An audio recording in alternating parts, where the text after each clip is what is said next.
Huwezi nidanganya kwa ile hali alikuwa ati aliendesha hiyo gari mpaka Naivasha. That one I refuse to accept. Nimekataa.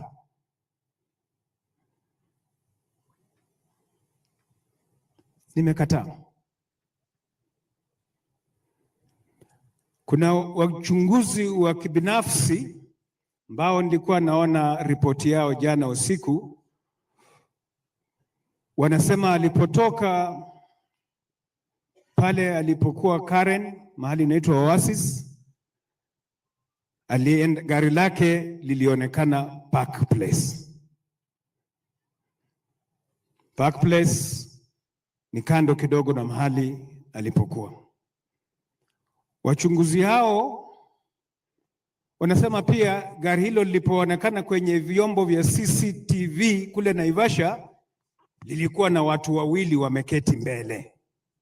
Nyuso hazionekani, lakini linaonyesha kuna watu wawili wameketi. So hakuwa peke yake. So mbona kwa ajali ambayo inasemekana ikaja alikuwa peke yake? Wachunguzi hawa wametuonyesha video hiyo mzuri kabisa ya CCTV.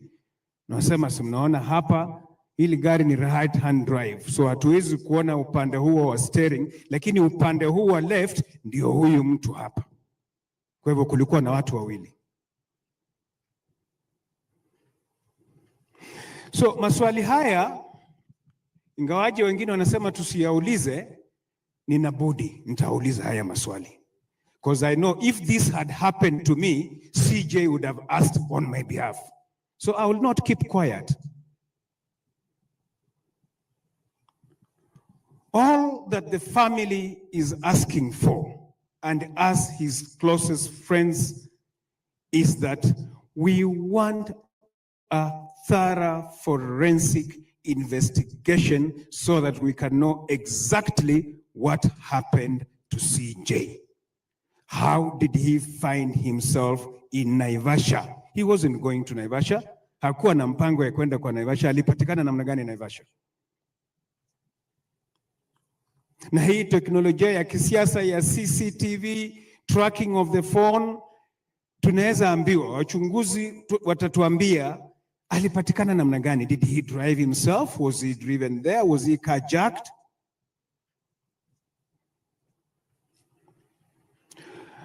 I was one of the first people to get to Naivasha after Anne called me in the middle of the night.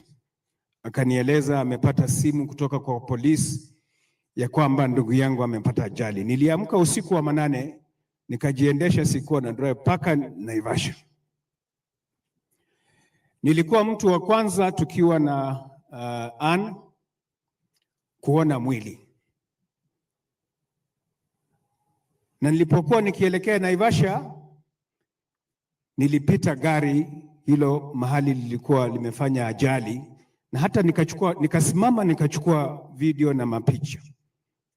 The car is extensively damaged. Nafikiria mumeona kwenye vyombo vya habari.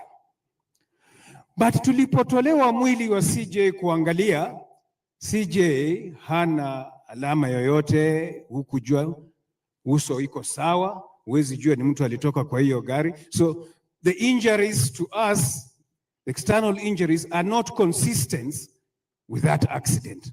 To me, I am a layman. Niliutazama huo mwili vizuri, nikapata ndugu yangu alikuwa amevunjika miguu zote mbili huku chini kwenye angles. Sio hata magoti ama shin, chini kabisa. Kwenye angles. Which to me was not consistent with that accident. Tunashindwa, labda aliteswa mahali, hatujui. We just want to know the truth. We don't want to speculate, I have said before, but we just want to know the truth. Only the investigative agencies can tell us the truth after that thorough forensic investigation. Ingine yote tutakuwa tuna speculate, and we don't want that. We don't want to implicate anybody. We just say we want to know the truth. what exactly happened to CJ. So tuko na huzuni. I didn't intend to speak here today, but nina machungu ndani ya roho yangu, nina machungu mazito. To the family, I told you in Nairobi, as CJ's friends and business associates, we will stand with you. Hatutawasahau, hatutawawacha. The visits we used to make will still be there. We will ensure, tukiwa hapa na Fred Amayo, ndugu yangu Philip Kisia, ensure that the projects that we were doing with CJ are concluded and they come to fruition so that they can benefit this family. That I will fight with all my sweat and blood. Tajaribu kadri ya uwezo wangu. So we are with you. We'll walk with you this journey until we lay him to rest. Fare thee well, my dear brother, my dear friend, my party leader, my best friend. May you rest in peace. We will keep your legacy intact. I will now invite Mheshimiwa Kipruto Kirwa, who is a member of our committee and comes from this region, who will invite our chairman, my co-chair, Mheshimiwa Mzee Gumo, and then he will also show us the leadership that has come to be with us. May the Lord be with you all. Asante. Mheshimiwa Kirwa. Thank you. Wapi makofi ya Mheshimiwa Khaniri. Asante. Tunashukuru. Kwanza Wakristo, ningependa kuwasalamia kwa jina la Yesu. Hamjambo. Jambo la pili, vile Mheshimiwa George Khaniri amezungumzia, hatujatoa shauku kwa mtu yeyote ama vyombo vya dola kwamba CJ kifo chake ilikuja kwa njia ambayo mpaka wa leo bado tunajiuliza. Ukiwapa nafasi tunakuita Mwangale kwa maana pia mnafanana na mjomba wako na unazungumza kama yeye. Gawaja alikuwa mrefu kidogo kuliko wewe, lakini ni sawa. Eric, kuna watu wengi, lakini ningependa tuseme hivi, tutaenda Lumakanda and tutakuwa na service leo jioni na kesho the last service for Cyrus. Kwa hiyo ukipewa nafasi tujaribu tufupishe, ili tusiaje kiongozi ambaye atasema jana sikupewa nafasi kulia Jirongo. So kuanzia sasa ukiona nimesimama ujue kwamba utamatishe. Nasikia kuna viongozi wengi, lakini yafaa nimpe Philip aseme moja. Philip Kisia ambayo pia ameoa mtoto ya Mwangale. So that is your cousin brother. Yeah, thank you. Hamjambo kanisa. Mirembe. Mirembe ja CJ. Mirembe. Muriho. Kabla sijaongea na nitaongea kwa dakika chache kwa sababu nimeandika mambo yangu. Ningependa msichana wa Mheshimiwa Elijah Wasike Mwangale atumie dakika 2 awasalimie. Yeye ndio mtoto wa pili wa Mheshimiwa Mwangale na yeye ni bibi yangu. So unaona hiyo urefu, hii si ya kubahatisha. Good morning, good afternoon everybody. I stand here with a very heavy heart. Christine, Anne and the kids, pole sana. We were here with CJ in April after burying Lorraine, eating and living here, CJ driving to Nairobi. So it was very difficult for me to come back here today. I mourn a father, a brother, and a friend. More so, a father. CJ was my father's mentee and friend. There are very many similarities between my dad and CJ. CJ was generous to a fault. My father was generous to a fault. They'll give out and borrow to help the family. Or if you went to them with a problem and they didn't have money, they'll call someone to borrow to help you. And that was CJ and Elijah. CJ loved his family. My father loved his family. CJ loved his siblings, especially the sisters. Elijah loved his sisters. When my father died, CJ was very proud.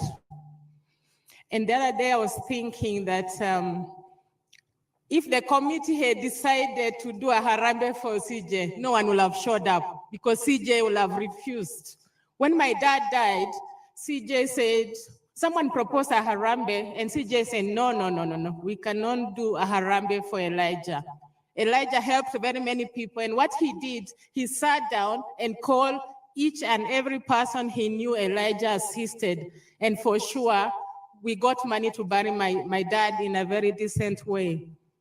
And one thing I know CJ has done, has stood with us. Even during Lorraine's funeral, I mentioned to him about what we are going through as a family, and he made time in Nairobi to meet me, Philip, and one of the lawyers to sort out our issue. So he was there. He stood with Rajab Waliaula's children, and I saw some of them in Nairobi. Please stand up and just wave if you are here, because he did. And yeah, he did. He stood. And Mheshimiwa Khaniri, you say you are going to stand with CJ family. And for sure, CJ will do it. If Philip was not here and if George was near, he'll stand with his family. So I pray that God rests CJ in eternal peace, but at the same time, let us have a big heart like CJ. He used to say he has big eyes, but I think he had a big heart, very big heart. May his soul rest in eternal peace. Thank you. Asante sana Jacinta. Kwanza kama sijasema mama chache, ningependa kumshukuru Gavana wa Trans Nzoia, Gavana Natembeya kututengelezea pale nyumbani na pia kwa mchango wake. Na ameniambia kwamba hangeweza kufika hapa kwa sababu ya injury, ameumia. Pia ningependa kumtambua Gavana Baraza, ametusaidia sana kule Lumakanda, Gavana Otuoma na Gavana Lusaka na wengine wengi. Mimi ninasimama hapa kama rika la CJ. Ngolongolo. Kuna ngolongolo hapa kweli? Iko ngolongolo? Oh, kumbe ni mimi tu na CJ. Hao ndio waathiriki. Mimi ni rika yake. Ngolongolo. Ngolongolo ya kuranga, ya mberi. CJ alikuwa rafiki na ndugu wa karibu sana. Vile ndugu yangu Khaniri amesema, pia mimi na kijana anaitwa Ethan. Wiki moja kabla CJ hajakufa, walizungumza kwa simu kwa urefu. Akimuuliza CJ, wewe ulianza siasa na ulifunzwa siasa na babu yangu. Mbona hamjekuja kufanya hii maneno? CJ akacheka, akamwambia wanaume wataingia kwa stage January. Kwa vile wale wako pale ni wale wana dance tu, wanafanya practice, lakini wanaume wataingia hiyo stage January. CJ, hiyo stage tutaingia January by force, by fire. By force, by fire. Tutaingia hiyo stage. That was your wish. CJ amenipatia mambo mengi ya kufanya, hasa kuhusu familia. Wakati mama alikufa, wakati Lorraine pia alituacha, wakati wa harusi na mambo mengi. CJ alikuwa ananiita na niambia, wewe ndugu yangu, simamia hili jambo. Kwa hivyo sisi tumetoka mbali sana. CJ alikutana na mzee Mwangale, tukakutana naye, akasaidiwa na shangazi yangu aliyekuwa director wa city planning hiyo miaka iliyopita. CJ akifanya biashara Nairobi. Watu wengi wamesema mambo kuhusu CJ. Mimi ninataka mmoja wenyu atoe file ambayo CJ ameingia kotini kuhusu ufisadi ama wizi. Nataka hiyo file kuiona. CJ ametengeneza mali kwa jasho. Kwa hivyo mimi na uchungu, watu wanafanya mambo mengine hapa na pale na kusema mambo ya CJ. Hiyo mkutano ambao tulikuwa tuwe nayo ilikuwa tuzungumze mambo ya Luhya unity na vile tutenda mbele. Mimi nitamalizia nikisema hivi. CJ, my brother, Ngolongolo, there are those who blocked your ways. They are here. Give us direction. CJ, my brother, there are those who mocked you. They are here. Give us direction. CJ, my brother, there are those who worked against our unity. You tried so hard to put the community together. CJ, give us direction. CJ, they are here crying crocodile tears. We can see you. CJ, my brother, give us direction. Thank you.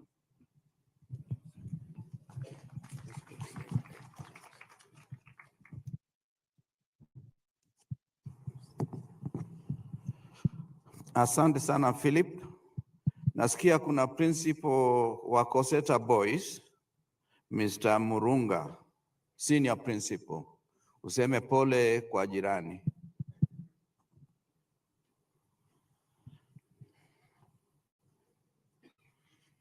Kanisa letu, familia ya mheshimiwa mwenda zake Jirongo na wageni wote, Bwana asifiwe. Kwa majina naitwa Murunga Geoffrey, kwa niaba ya shule ya upili ya Coseta Boys ambayo Madam Christine ni debut board chair wa hiyo shule. Naleta rambirambi za shule nzima, wazazi, wanafunzi wengi na pia wakaaji, majirani ambao tunafanya kazi pamoja na Madam Christine kwa familia hii, kwa kupoteza baba msimamizi, kiongozi. Mungu awape nguvu, awape amani, muweze kustahimili na muweze kuendelea mbele kama familia. Na kama board chair utasimama tu pale, our board chair Dr. Namanda, you are there, Mr. Sifuna na board members wengine tuko hapa kusimama na wewe. Mungu awalinde. Asante. Unasikia? Mimi Mheshimiwa George Mang'oli aliyekuwa mbunge wa Webuye, mkaachi wa hapa Trans Nzoia, Chebukoyo Farm,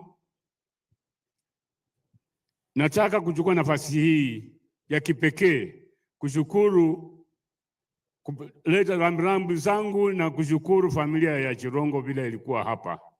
Mimi imenipa nguvu ya kwamba mtoto mmoja amesema hakuna sasa my mother, it is my mom. All of them now they are one. Waendelee hivyo hivyo, kwa sababu wakati huu ni mgumu sana. Wale ambao wamepoteza wale wazazi wao wanaujua. Lakini mimi kama rafiki ya Jirongo nilizungumza jana. Background yangu ya Jirongo ni ngumu. Picha ya Jirongo akija Makeso Chambers ndio hii ya nywele mingi. Hawa watoto na wamama hawakuwako. Mimi nikiwa nakutana Jirongo kule Makeso Chambers. Tukianzisha hii YK, tukiwa na Joe Mwangale, Kigen hiko hapa na wengi na huyo Rajab na hiyo watoto. Sijaona mtu binafsi ambaye anasema kwa siasa na afanye bila alisema.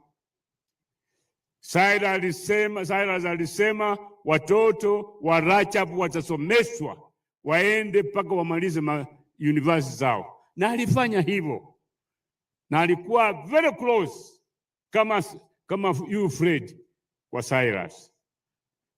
Kwa hivyo nataka nimwambie tu mjue mwanzo ya hii YK si kwa rahisi. Ilipoanza kazi, kuilaunch was the biggest problem because it internal rivalry, wale power success wanataka kuingia hiyo maneno, ikakuwa ngumu. Cyrus akasema tutaenda kulaunch YK Nandi. Akifika huko akapikwa mawe group yake, na walikuwa watoto wengi kushinda hata ambao wako hapo, wakapikwa mawe wakaenda. Kutoka hapo wakaenda elekee Marakwet, wakapikwa mawe na wanafanya kazi ya kulinda Moi. Cyrus akakuja kwangu Makeso Chambers, nikamwambia nilikuwa mbunge, si kama vile ninakuwa sasa aliyekuwa. Nilikuwa mbunge na nilikuwa na uwezo vile vile wa mfuko, si mambo ya kuzungumzia hapa bure. Nikamwambia Cyrus, we are going to launch YK whether they want it or not. Tuta launch kule Kandui. We launched YK in Kandui when they had been refused, because I know the divisions and the jostling in the government was being done. Kutoka kama tumelaunch hiyo YK, Cyrus akakuja akasema lazima now we have to launch a national. Tukaenda Nyayo Stadium. I gave Cyrus my own secretary in the campaign, Professor Chris Wanjala, kuandika speech hiyo na kwenda hapo. Kike nasema hii kama unajua. Hiyo ndio safari yangu na kwenda na Cyrus. Huyu mjamaa hakuna kama labda Yesu akuje. Hakuna mjamaa ambaye yuko as selfless like Cyrus. Watoto yake kama watakuwa kama huyu watakuwa masikini, kwa sababu yeye alipewa yote, na sijui kama Biblia imesema sell everything and follow me. Maybe that's what Cyrus has done to us. He has sold everything and has followed Jesus. Kwa sababu sasa nawaja sisi kwa vale kusunguka. Mama wa Cyrus. At one time I was calling on something, but I can tell you where Cyrus is with you. And if anything happened to this Cyrus here, and we are as suspicious as we are, it may take many years, but I know politicians who are in parliament and went this route, but we have, at long last, we have discovered who did what they did. We shall know. Maybe our grandchildren will know who has done this. Khaniri has said it is not possible uwe na hiyo accident. Kitu moja ambaye mimi nataka mjue tu, ati klasi ya hiyo mbele ijafunjika kakipika Cyrus mkachakate. It can never be true. We shall ask the God in heaven, and since we have been told that Cyrus now in his spirit, please, Cyrus, beseech your position in that spirit. Let us know what has happened. Reveal it to us. Joseph, the son of Jacob, the dreaming man, dreamed until he was put in that place of what other people had to take him away. Cyrus, my brother, my sincere brother, there were 2 attempts to this man to kill him. At hiyo, unajua hii hoteli hiyo ya hapo karibu ya casino hapo katikati. Cyrus alipigwa masasi hapo. Huyu si ati mambo ni mkeni kwa Cyrus. Cyrus has gone through very difficult time. He was hunting, but he started being hunted. Kama vile I can tell my brother here, my young brother, Mheshimiwa Kirwa, the doctrine of being a politician. You must accept that you must be assassinated. We don't know whether it is assassination, but you must accept. The 3 doctrine, one is to be poor. Another one is wewe kuwekwa jela. Another one ni maisha yake ende namna hiyo. Sasa nataka nimalize nikiwaambia watoto wa Cyrus, as Khaniri has said, we shall not stop where we have said. We have a government in place. And what we want also to ask the government, there is nobody. I will only forget to say something about the president and this Cyrus. And it will haunt me. When Cyrus was the chairman, and one day after we have failed to launch, he was going to Kabarak, Julio Jambo told Cyrus that I have somebody here working with me, which I want, the boy is clever and very courageous, nataka mfanye naye kazi. Cyrus akamchukua, akaenda naye Kabarak. Siku hiyo ndio huyu president akakuwa identified by the president Moi, akamfanya mtoto yake na akakuwa the only assistant minister ambaye alikuwa na attend cabinet affairs. Ni mwanzo ni huyu mtu ambaye amelala hapa. This is the man who made what the president today is. So let him not leave the children of Cyrus suffer because they want to take away his properties with the superstitious things which we don't know. Let them not do it when you are the president. I want to tell you because I know you. Let them, these children, not go beg. Can I sit down and wish this man to meet those people there and tell them, oh, Mheshimiwa Mang'ondo has been left on the street. Without Jirongo, it's not possible. Without Elijah Wasike Mangali, it's not possible. The man who was a patron of YK, the mama, the two are the one who made YK become YK. YK had been refused. God bless you. Okay, unajua kwa matanga kila mtu analia style yake. Sema mtanipatia heshima. The first speaker in that category, my brother Eugene Wamalwa, will be followed by Honorable Karua and Mzee wa Kazi Emeritus AG Senator Wako. This time I'll not give you 1 hour, you have 2 minutes. Our Mlamua and Christine Khaniri and Jirongos family, fellow mourners, the church, May I bring my condolences to the family, the condolences of my party, the Democratic Action Party of Kenya, to the UDP family that was led by our brother Cyrus Jirongo. We say pole to you for losing a father, for a friend, and a leader. Looking at the array of mourners here, you can tell that we are here to mourn not just a great son of the Mulembe nation, because he was a leader whose influence went beyond Western Kenya. Not just a great son of Kenya, and you can see he had friends from every corner of Kenya. You had Kikuyus, Luos, Kisis, Akambas, everybody from every corner of this country was a friend. And not just in Kenya, we've seen beyond Africa, East Africa actually, from Uganda to Sudan to Libya, and across the world, all the way from China.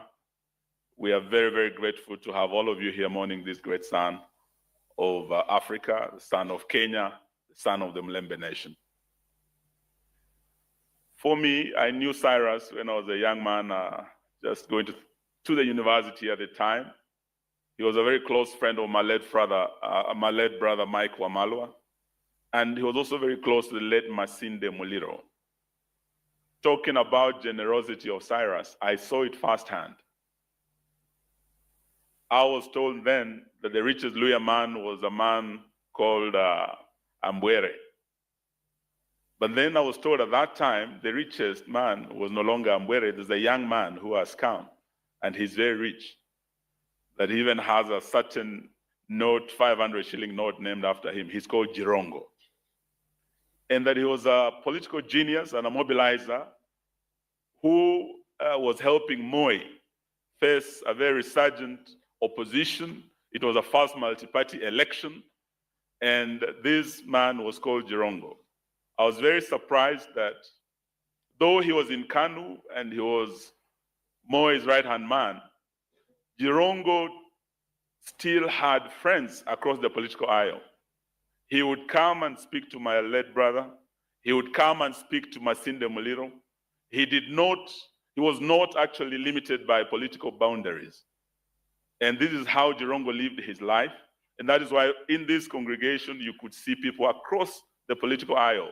He did not know any borders. In fact, if he was a doctor, he would have been one of those Medicinos Sans Frontiers, doctors without borders.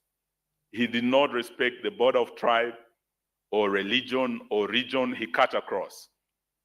And I would like us, particularly those of us who are from the Mulembe nation who are here today, if there is one thing we can pick from Cyrus, the greatest honor we can bestow upon this man is to fight for what he fought for most, Luya unity, the unity of the Mulembe nation.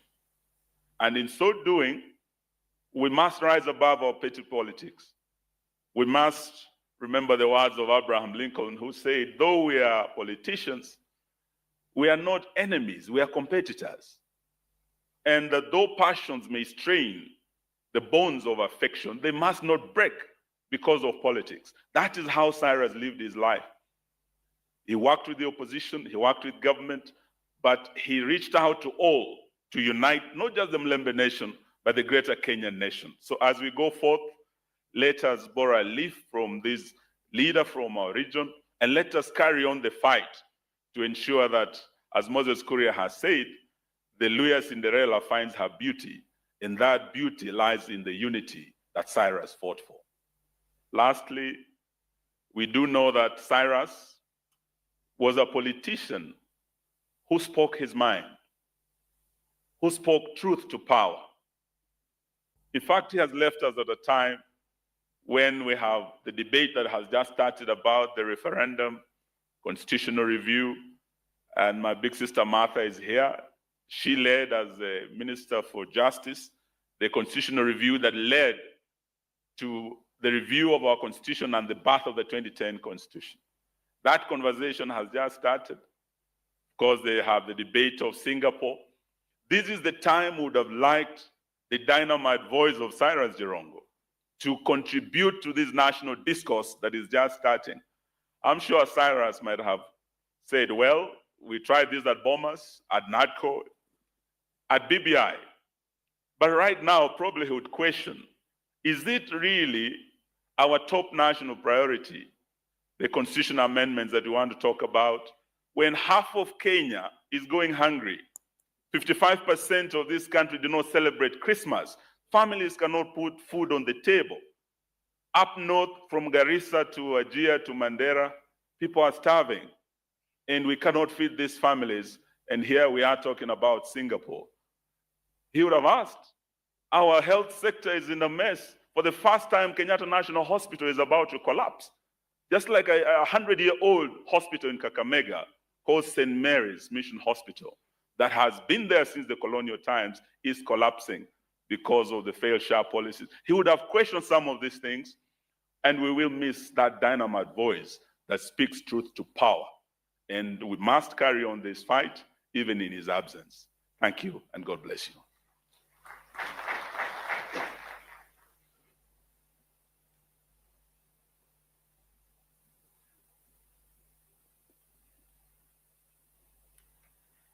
The family of the late friend and brother, Cyrus Jirongo, led by the widows, Anne, Christine, and Anne, and the entire Jirongo family and the people gathered here.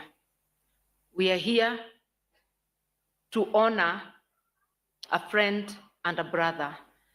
I met Cyrus before he started, before his entry into politics. And in line with his character, he had come to the courts to bail out a friend, now a big shot in government. And in that process, because I too had gone to help that particular mutual friend, we got to know each other. Later, we were to meet in Parliament.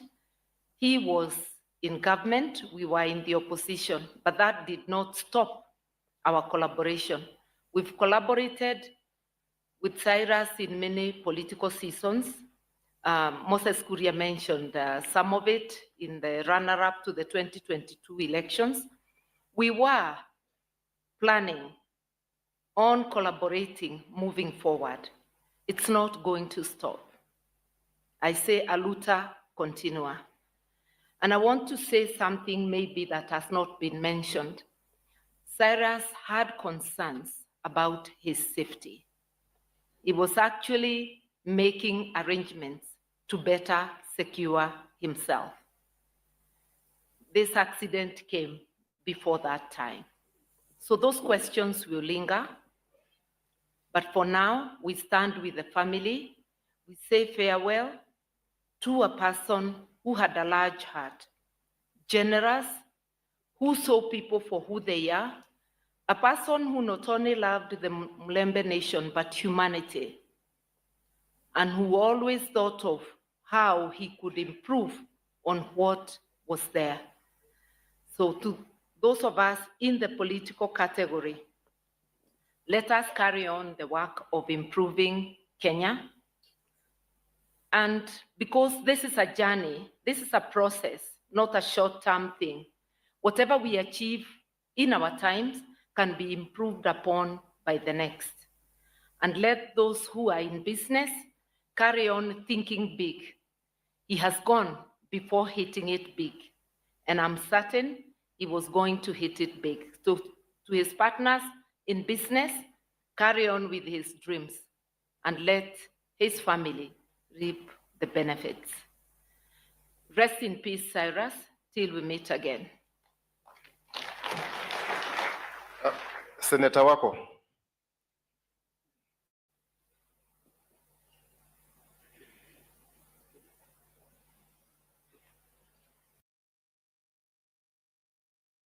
Indeed, thank you very much. Today we have Moses Kuria, the former cabinet secretary in the Kenya Kwanza administration for the docket of investments, trade and industry. And also he was holding the position also as the cabinet secretary in charge of the public service. And later on as a senior advisor of President William Ruto in the current regime. And Mheshimiwa, welcome to KTN. Thank you very much. Where are we as a country? You were the senior advisor of President William Ruto on economic matters. If you ask 10 people where we are economically, you will get 10 different answers. I think we've mixed up Kenyans with a lot of theory, a lot of talk, a lot of confusion. The only thing that is not in doubt is that Kenyans are broke. Yes, so there is no doubt that Kenyans are broke. As to what has made them broke, we'll have different explanations. But I think Kenyans are broke. What I can say is that looking back at the last 3 years, 23, 24, now 25, which is the full years of this government. True, because I was part of one. I was part of the team that prepared the plan, as we call it, the manifesto for Kenya Kwanza, and I was part of the team, especially that helped the president to take over, from the previous administration. It's a thankless job because things that the realities of the economy as it were then may not be visible to so many people. I mean, if you go to the streets of Kakamega or Muranga and you tell people about inflation, do they even know what is inflation? Many do. If you tell them that Kenya was defaulting on debt within 6 months, they do not know because we have always paid debt.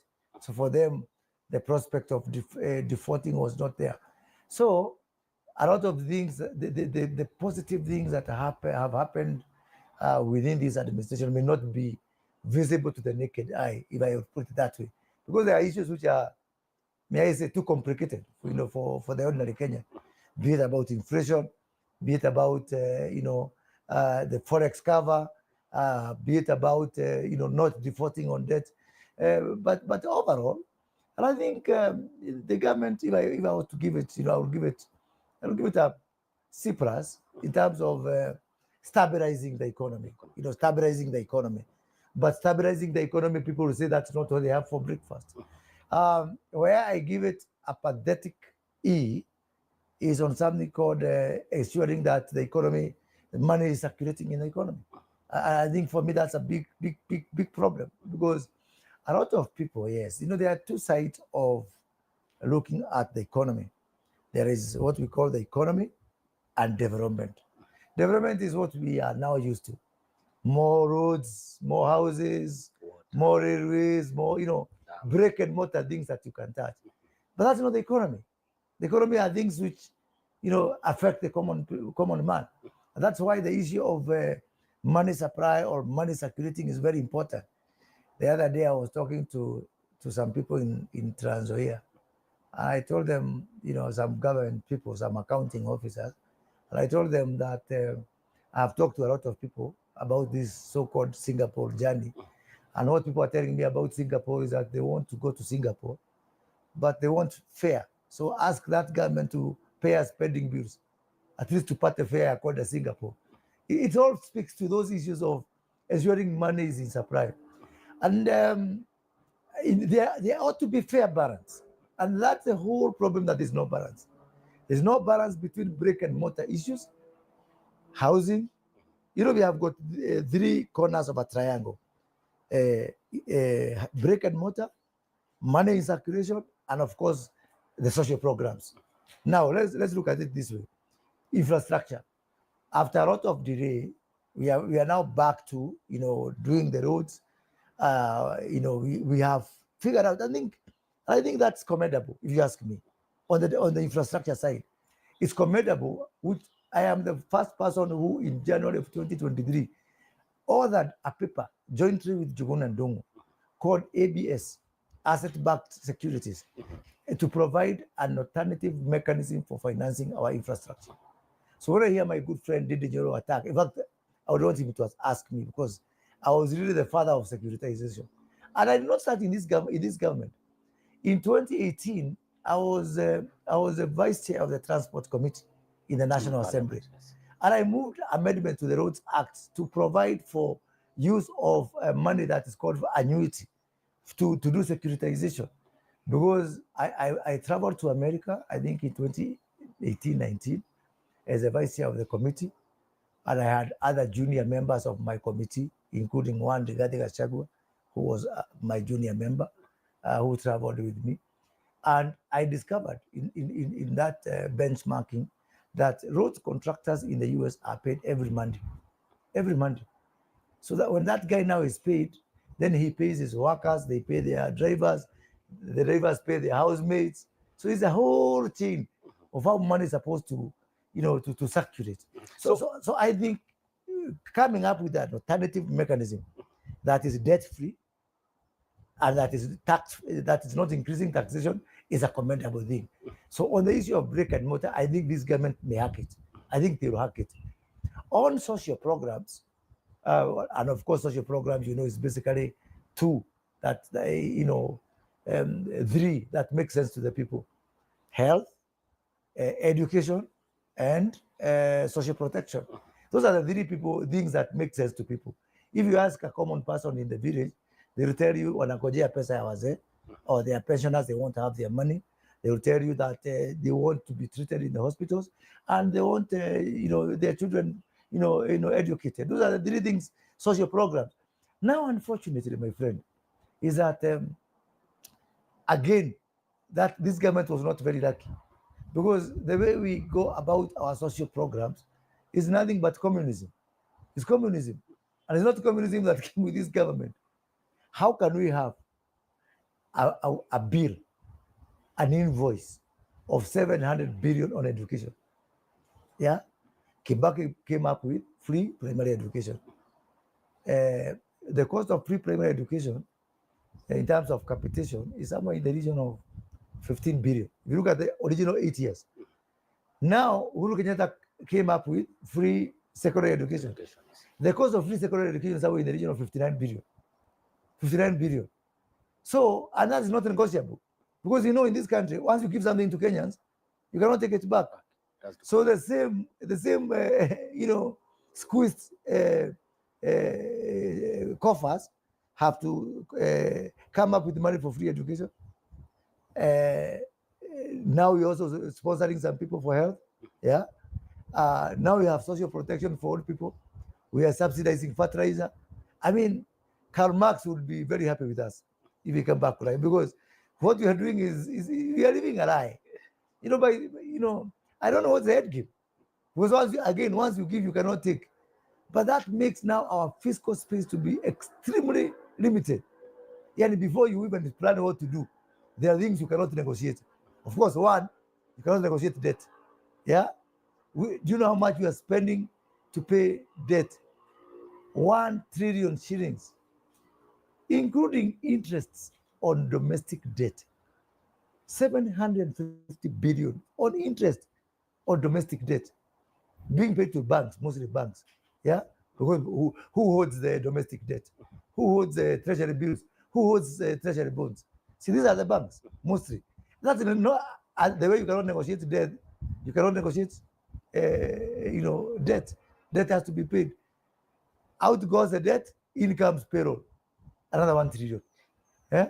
As you were serving as the economic advisor, senior economic advisor to President William Ruto, are these things that you raised with him? Of course. Not even to raise, he knows. How do you raise what he knows? He knows you just spent the whole day in State House scratching your head. What are we going to do about this? And the rest of the Kenyans, they don't know what kind of a limited, leg room that you are facing.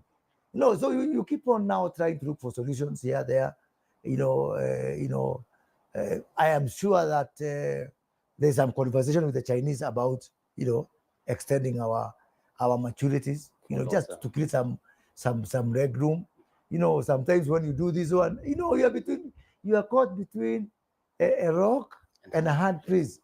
Chinese want to do this, IMF want to do the other, World Bank want to do the other. So it becomes a whole conundrum of confusion. That's why I sometimes I look at people, some people who want to be president. I just pity this country. I wish they know exactly what a complicated space we are in, right now. How complicated is it? Extremely complicated. Extremely complicated. Extremely complicated. and we need out-of-the-box solutions, completely out-of-the-box solutions. And those solutions have to be all about the economy growing. You know, people talk about managing debt or managing expenditure, managing that. That to me is not the solution.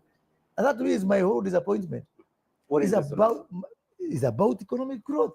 It's about creating jobs. It's about, focusing on the productive sectors of the economy. Agriculture. Our agriculture must pay. It's not just about feeding ourselves. This thing of seeing our agriculture is a source of food. Yeah. Agriculture has to be, because 40% of our people depend on agriculture. So, yes. We have to industrialize. With these major projects that we are seeing in the country, affordable housing, we are seeing roads being built, but yet again, the common Mwananchi does not have money in the pocket. Precisely because the biggest problem we have with our huge projects, housing, roads, now we talk about SGR, the railway, is that they are removing money from the economy. Let's look at the payslip people. So the payslip guy loses money on NSSF, loses money now on SHA, loses money on housing levy, which is okay because those are going to be things which are justifiable. But the problem is, how is that money coming back? How is that money coming back? How many? It is not palpable. The coming back is not there. And that's why I'm saying, I talked about balance between how much money you take from the economy to what you give back to the economy. I wish we even borrow money to pay pending bills. Me, I would really understand. I would really understand if you borrow money to pay pending bills. Because that money will get into the economy much faster. There's something I used to do during I was in the budget committee for 10 years during Uhuru Kenyatta's time. There's something I used to do, and we used to agree with Uhuru Kenyatta as a committee. Every Christmas, like this one, we used to pay everybody owed 5 million shillings and below. They used to go for Christmas with money. One we were there, they used to take like 10 billion, 20 billion. My friend, sometimes I think, remember during the COVID year, 2021, we paid 60 billion through some bond for paying the road contractors, and we paid around 20-30 billion for the other SMEs. So we spent like 100 billion close to Christmas, and the political temperature in the country was coming down because there was a balance. It does not mean we are not building the expressway. It does not mean that we are not doing some major roads, Maus and all that kind of thing. But there was a balance between how much money you take from the people and how much money you give to the people.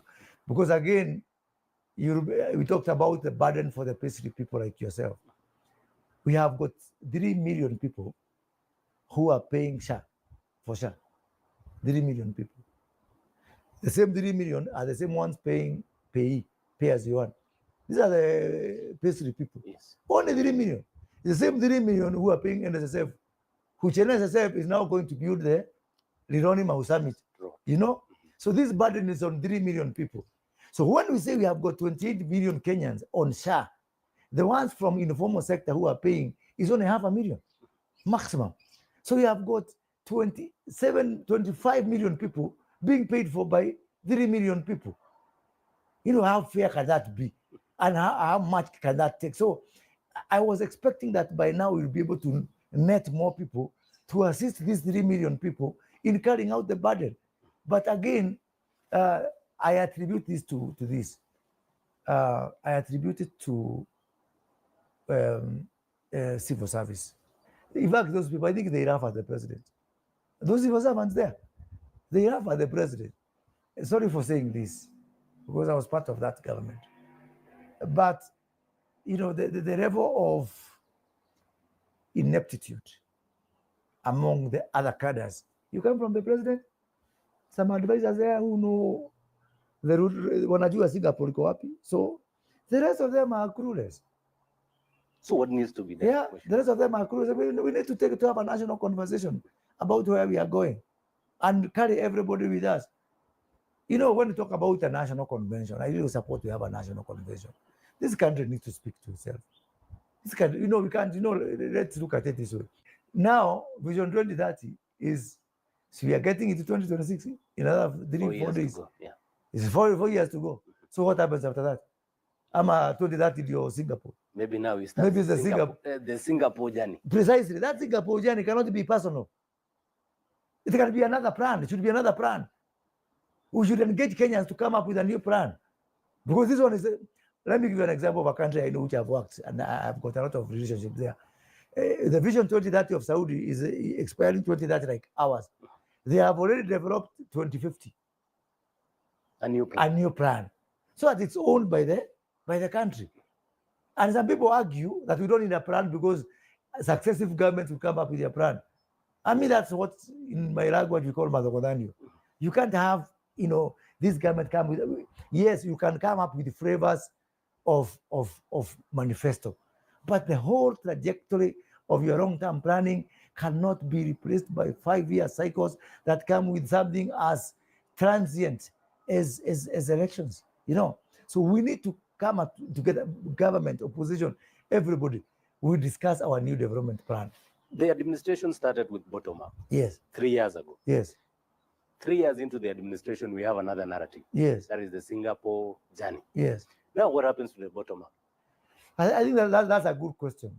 First of all, what is Singapore? What are the elements of Singapore? Do you understand? I don't. Me, I don't either. I've heard rumors. Me, I don't know. I don't know how we are going to Singapore. If you know, Jeff, you can tell me, because I don't know. I don't know what it is. I heard it's the National Infrastructure Fund. So if there's no National Infrastructure Fund, there's no Singapore. I heard about, this lack of clarity. You have to carry the country with you. You have to carry the country with you. Define, be understandable. Be easy to understand, because you're not leading yourself. Maybe something is, by the way, let me make you laugh. I ran for governor of Kiambu in 2022. I can share with you my posters. Do you know what was my slogan? Like Kiambu, like Singapore. 2022. So what was your Singapore looking at? Exactly. Let me tell you my Singapore, which I was looking at. Kiambu County is 2,500 square kilometers. Singapore is somewhere in the region of 800 square kilometers. Can you imagine? So the place mnataka tuende is a third of Kiambu. Forget about Kenya. In terms of size, it's a third of Kiambu. In terms of population, Kiambu is 2.4 million. Singapore is 6 million. Obviously, because a lot of people have moved because of. So I was saying the good things that Singapore has done can be replicated in a small place like Kiambu. It was just the best, a preferred place to live, where schools work, where healthcare works, where infrastructure work, where there's no traffic jam, where there's no pollution, so whereby people will come, the elite of South Sudan, of Ethiopia, of Tanzania can come and say, we want to live in Kiambu because it is the best place to live and bring up your family. That was a Kiambu, Singapore I wanted to bring in Kiambu.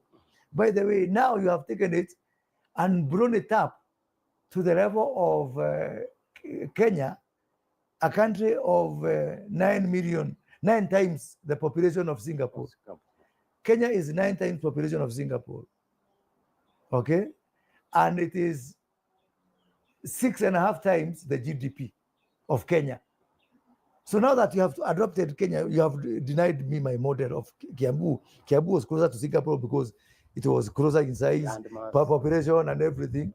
So Sasa, see now also then you tell us now how you are going to come from being a sixth of the GDP of Singapore, and because you are 9 times the population of Singapore, show me now how you are going to have, because the population of Singapore is the GDP of Singapore is 890 billion US dollars. Kenya is 130 billion US dollars. Now tell us now, then the ideal, if you go pro rata, for us to maintain the same level of per capita GDP, Kenya needs to be somewhere in the region of 2.7 trillion dollar population, which is almost the entire Africa. So we need to be understandable. Yeah, And we need to make this a Kenyan something. Yeah? Because you say, as we say, you are not going to go to Singapore in 5 years. You're part of the team for the bottom-up economic model. Are we on course on what was intended to achieve? I think bottom-up has been let down by poor execution. The thinking was good. Our thinking was very sound. When you have things like what I was trying to do within the industrial parks, abandoned all over the country, which better bottom up than ensuring a place called Sinoko in Kakamega, in the heart of Likuyani.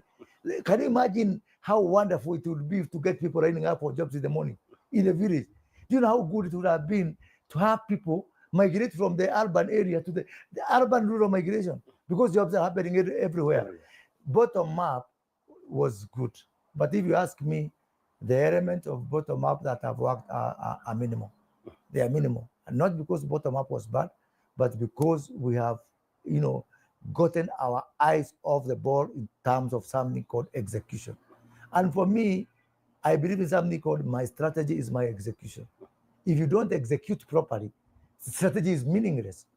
And even if we agree on getting the boarding passes for Singapore, if we approach it with the same kind of lackluster execution, like what I've seen on the bottom up, then we are not heading anywhere.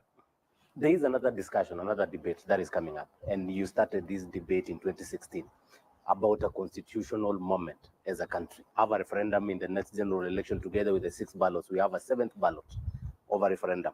What justifies that? Now we have got 15 years experience with this constitution. How has it served us? I used to have this discussion many times with Baba. I used to tell Baba, Baba, you are the father of devolution. Baba, you always saying that resources should follow function. You are for strengthening devolution. I agree. Are you also owning up to being the father of the corruption and the wastage that is in the counties? Yeah? Are our counties viable enough? Isn't that a question we should be able to take to Kenyans? Let us look at now the issue of the executive. Kibaki and Raila came up with a grand coalition government, which again was forced by circumstances. And Kenyans lost lives. Yeah? By the time that Uhuru Kenyatta is also now coming up with a handshake, more lives were lost.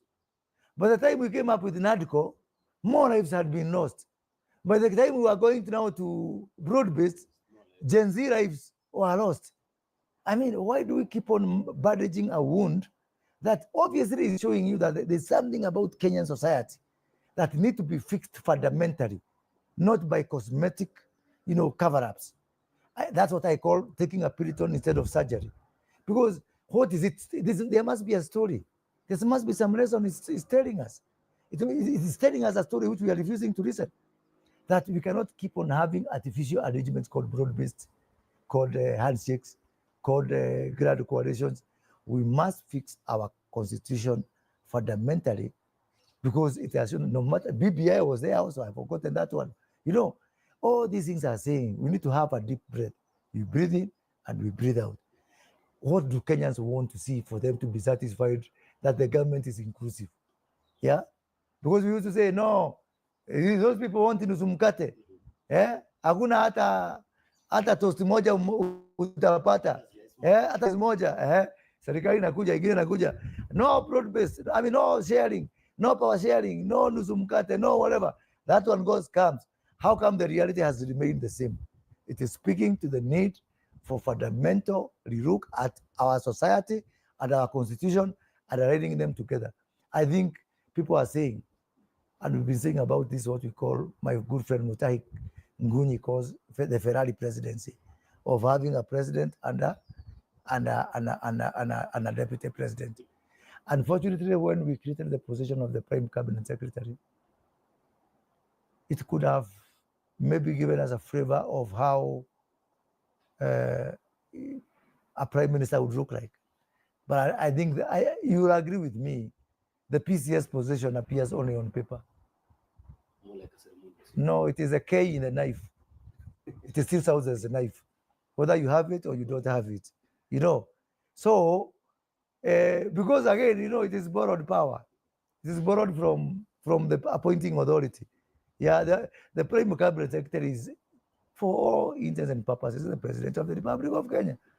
So, for us to have a meaningful balance where everybody will feel safe, that nobody is overbearing, I think we need to institutionalize the position of the Prime Minister, yeah, in the Constitution.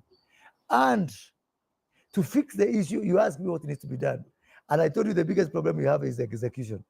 To fix the issue of execution, the Prime Minister needs to have, as I was there in the BBI, I think also in the Bombers draft, 2 deputy prime ministers with the distinct ministries assigned to them, or a cluster of ministries, so that we share this burden of execution. Because that's a problem that now happens, because everybody now knows, you know, there's a principle called what gets inspected gets done. A lot of people in this government only do what the president will check. Everything else goes under. Or everything goes under. When they know the president is now looking at health, agriculture people sleep. When they know that he's looking at another direction, the other ones go to sleep. Yeah? And it's fundamentally because of the problem we have in this country, need to be shared. We have got huge problems in this country.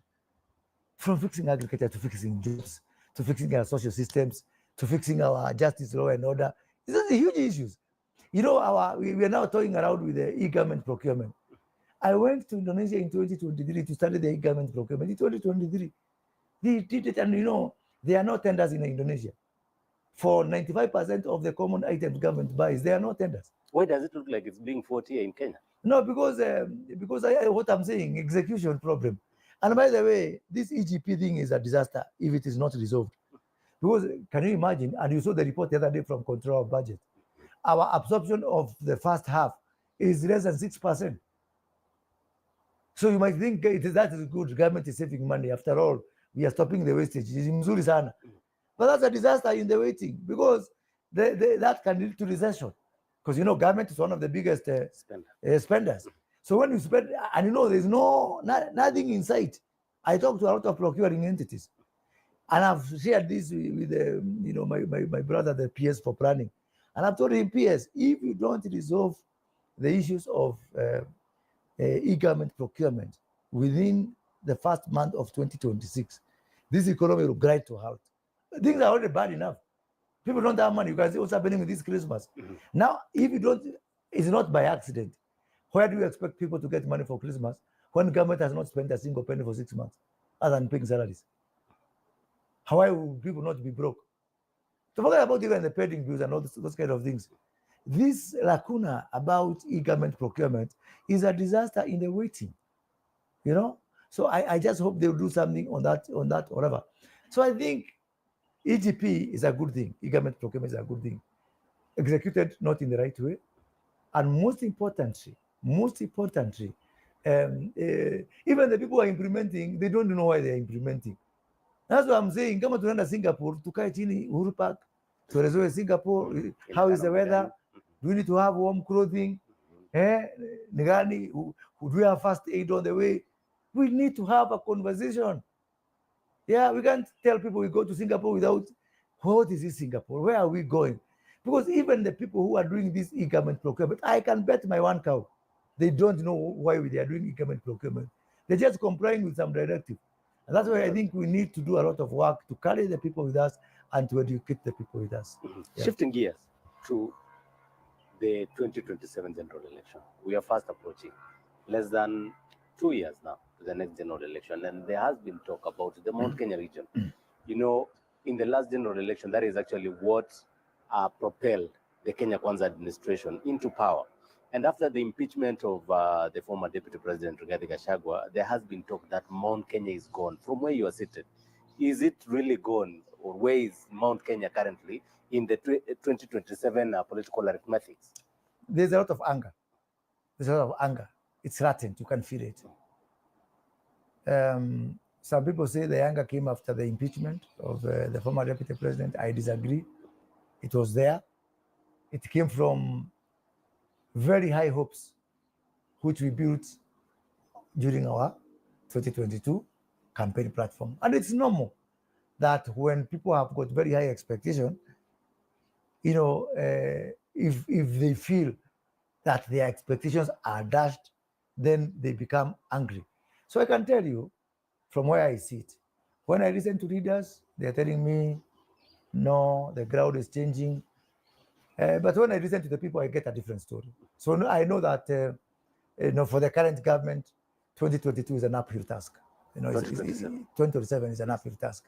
At least as far as Mount Kenya, the ground, the street, the Mount Kenya street is concerned. Of course, the UDA brigade are doing very well in terms of setting some hope and some, may I call it a spin about but in my opinion, I'm a realistic person. I'm a realistic person, and I know that the ground is a little bit slippery, you know, right now. Will that change? Will it be the same for the next 19 months? I think the jury is still out. I still think that this government can redeem itself. I still think How so. so? Well, if they focus on the things that I've said they are doing well on infrastructure. Infrastructure will not save them. Social programs can do something if they executed better. Execute education better, not those things we are hearing about capitation and all that kind of thing. Certainly do something radical about SHA. Yeah, something radical needs to be done about SHA. You know, and I'm saying this with all the goodwill, because, you know, even when I was an advisor, Jeff, you know, I became the goodwill ambassador for SHA. Yes. Because I really believe SHA is a good thing. I mean, you cannot compare with that madness that was NHIF. You cannot. I hear some people say that if they get power, they can reverse SHA. I am totally opposed to that, because the fundamentals, the whole conceptual design of SHA is a good thing. Is it implemented in the right way? I'm not sure. But the biggest failure, of course, is on the issues of making the economy liquid. Mount Kenya are people who the SME culture is in their DNA. Yeah? Pesa Mfukoni is in their DNA. If this government does something on Pesa Mfukoni, it can redeem itself in Mount Kenya. But it's about Pesa Mfukoni. And Pesa Mfukoni has to have some very disciplined, you know, implementation and execution and follow up everything. It's focusing on those things that really put money in the people. Because if people are liquid, yeah, if you pay pending bills, if you focus on agriculture, on value addition, if you bring money that is not in this country, because what's happening now, money is changing hands from Moses Kuria's pocket to Jeff Kirui's pocket and back. We need something called, you know, to break the vicious cycle of, I would call it economic incest. You know, just money moving from one domestically. We need money from abroad through exports, you know, so that we get money we didn't have.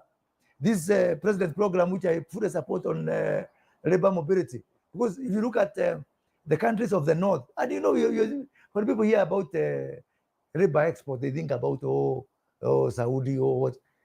Do you know Germany? The economy is coming to halt.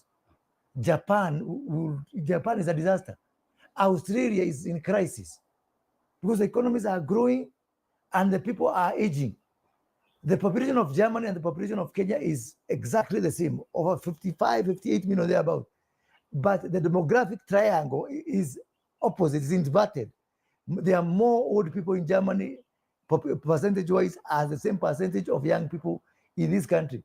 As a matter of fact, if you take the triangle of Germany and of Kenya, you form a perfect square. So we need that. We need to run a barter trade, an exchange program. They need to grow their economies. We need to get jobs for our people. So, and I hope really people can take this issue more seriously than just the kind of making fun of that particular issue, because it's one of the few, very few opportunities for this Pesa Mfukoni. Yeah, labor export, services, yeah, because we are a service country. Then now, another thing, and I think there I want to commend the president on the issue, how come every government has been coming, we say we have oil, we stop producing our oil, so our resource base is very low, and then they walk away. That now a Kenyan company, Gulf Energy, has gone back to Talo. For me, is something very good. Maybe that's our salvation. Maybe, who knows? I want to see the same on minerals. This country is very rich with minerals. Ikolomani recently. Yeah, Ikolomani, Mrima, in Taita Taveta, you know, Laikipia, a lot of limestone and all that kind of thing, you know. But you know, the political elite of this country since independence has been very selfish on the issue of minerals. Yeah, you don't want it. The other day I was saying, you know, when I was in government, I was challenging CS Mvurya was CS for mining then. Why can't we, Indonesians, because I was in charge of investment and I was in charge of foreign relations in terms of trade. So Indonesians came to me and the president, and they told me, we can help you to map where the minerals are, because mining is all about precision in identification. You know, you cannot keep on mining the entire country for you to know where it is. You need to be more precise for it to make sense. So there's something called cadastre. That is, you know, a technical word for saying mapping where the minerals are. So Indonesians told me, we can help you develop the cadastre. And I said, no, we don't want to do that because they will know where they are so they can take advantage. Sasa hiyo Then you'll never know as well. You never know. You don't even have money to do it yourself. People come to help you, apana. You know, how are you helping yourself?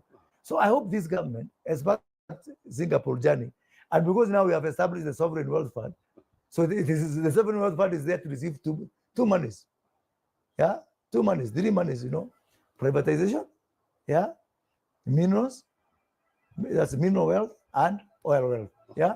If we can do those 3, and then those become maybe, if that is a Singapore, maybe, you see now I'm doing guesswork because I don't know. No, I'm more knowledgeable than ordinary person. Yes. So if me, former MP, former minister, former presidential advisor, I'm doing guesswork.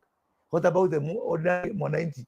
How do they know hii basi ya nini ya Singapore inachukuliwa pahali ya Matunda bus ama nini pale Koja?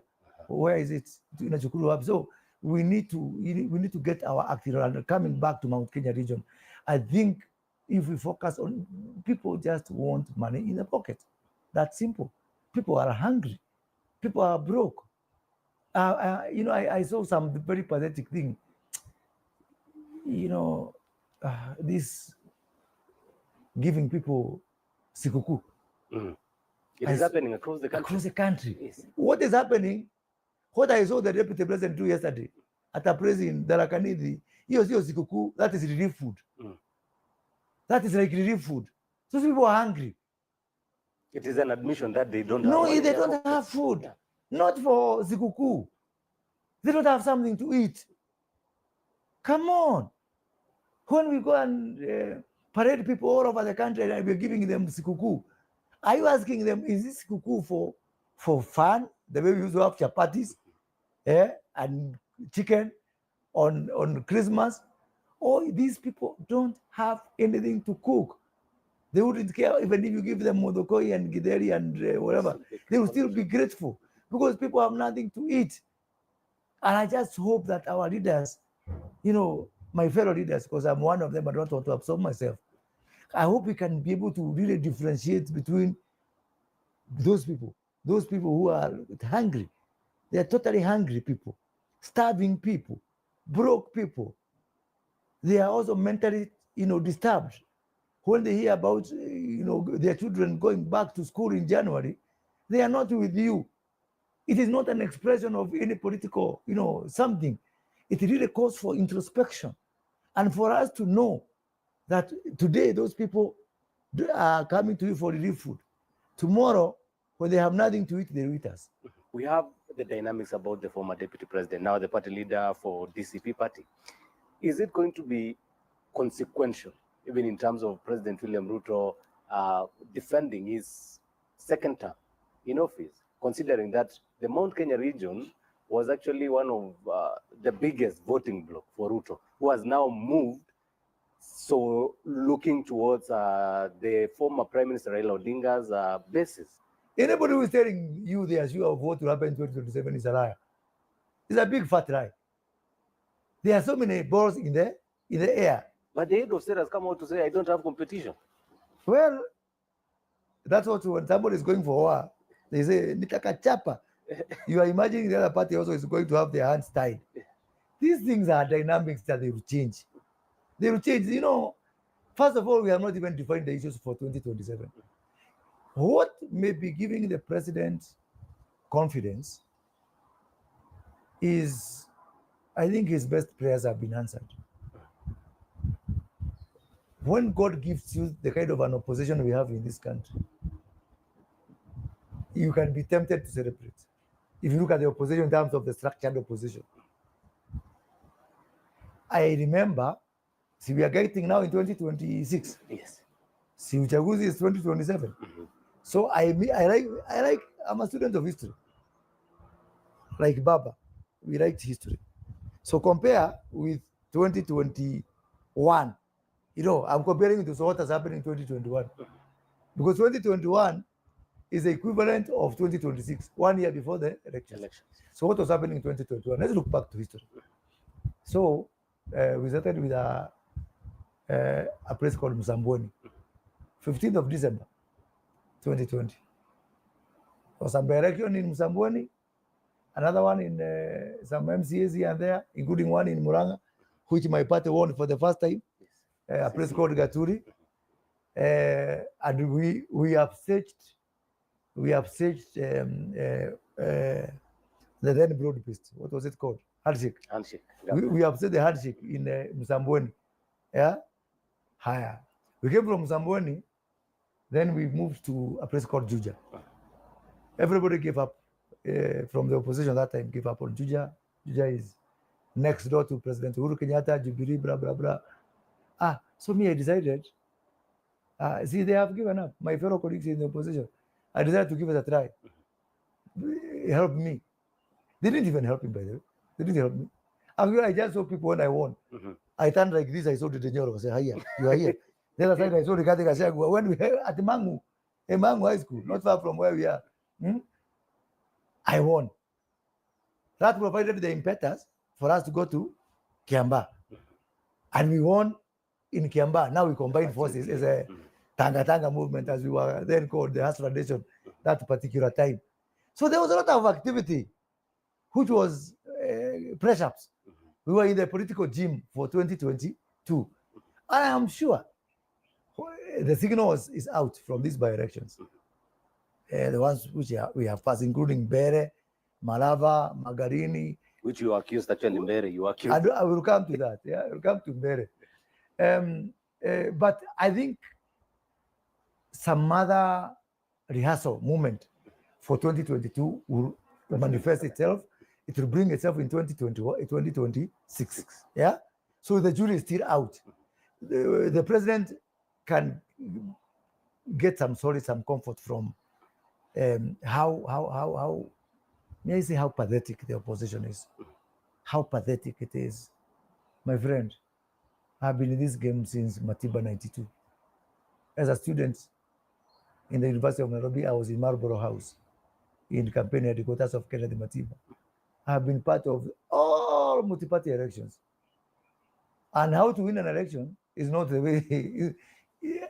You know, they say if it sounds like a duck and walks like a duck, then it's a duck. This duck called United Opposition is not how to win elections. Are you rating them? Oh, let me just give you some flavors.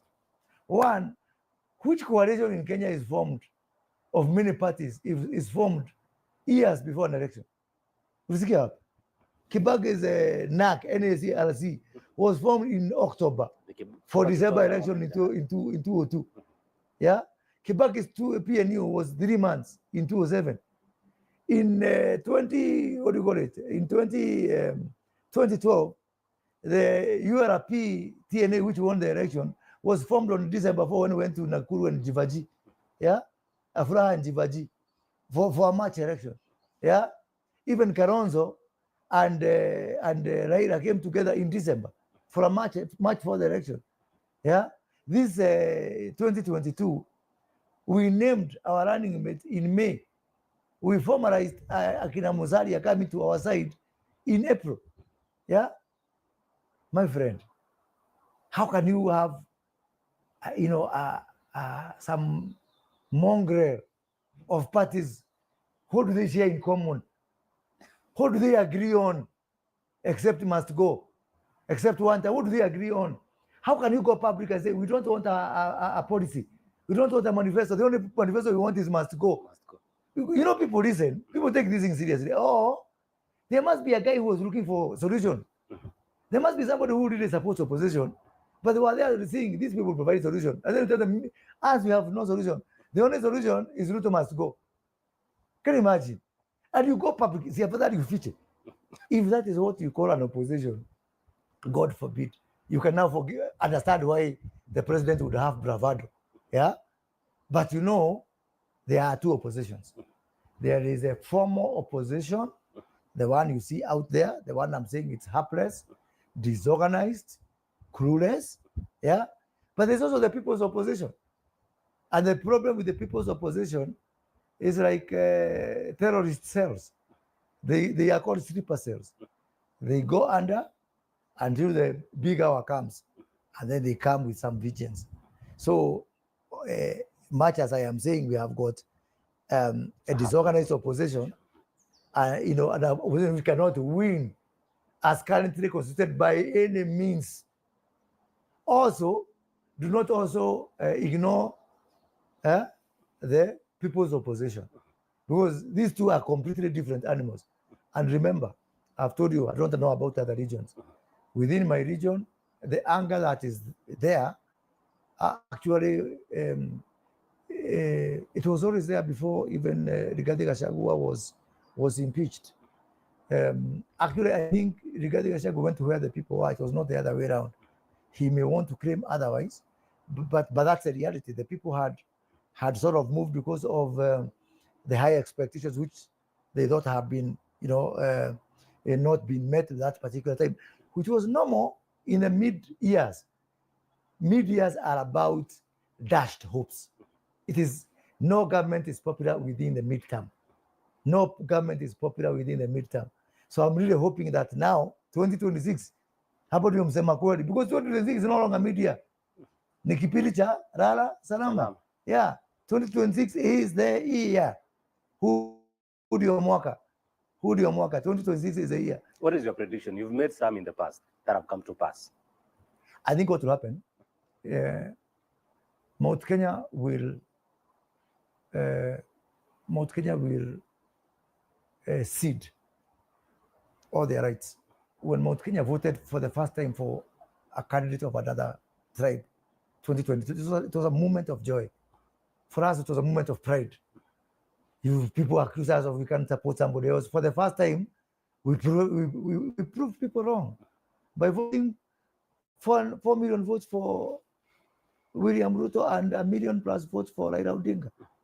There was people like called Wahiga Maura and Maura Higa and all that. We left people from our community and we voted for people who are not from our community.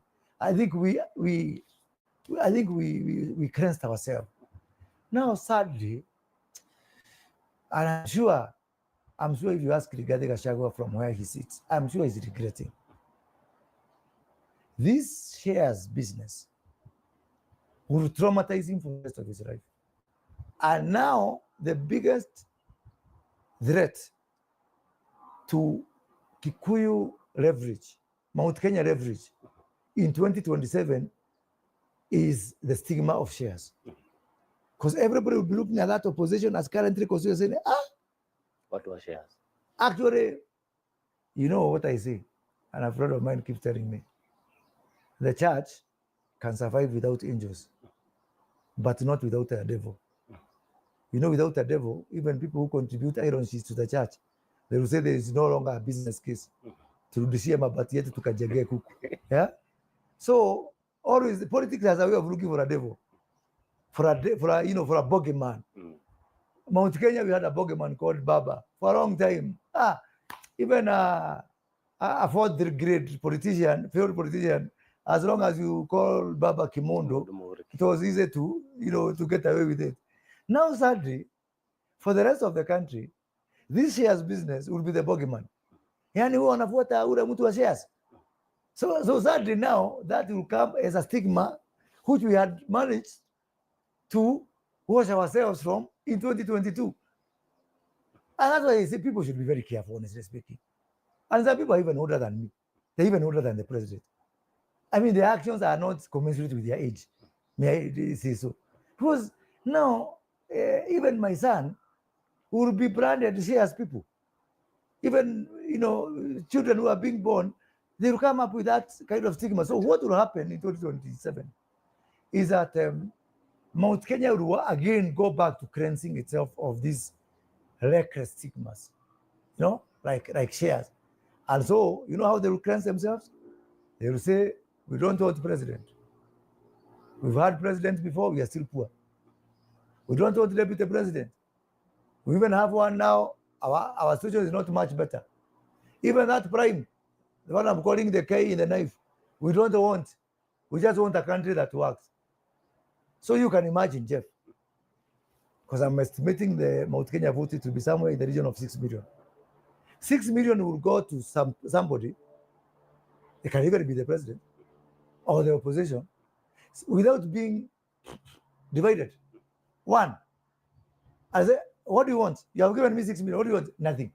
What do you mean nothing? You don't want to be president? Apana, hatutaki. You don't want deputy? Hatutaki. You don't want a prime? We don't want. You guys go, mujipange. Go and form a coalition there, whoever you want to form coalition. Once you agree, come to us. We have got our 6 million. That is the price that Mount Kenya would pay for us to return our leverage, our bargaining power, our competitiveness, to have our voice back, is whereby people will say, if we divide this vote, if we divide this vote, it will be inconsequential. So that's not a small factor.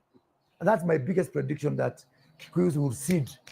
They will cede. They will defer their claims to anything and say, we'll sit down, make a decision, point to one direction, look at what is in our best interest.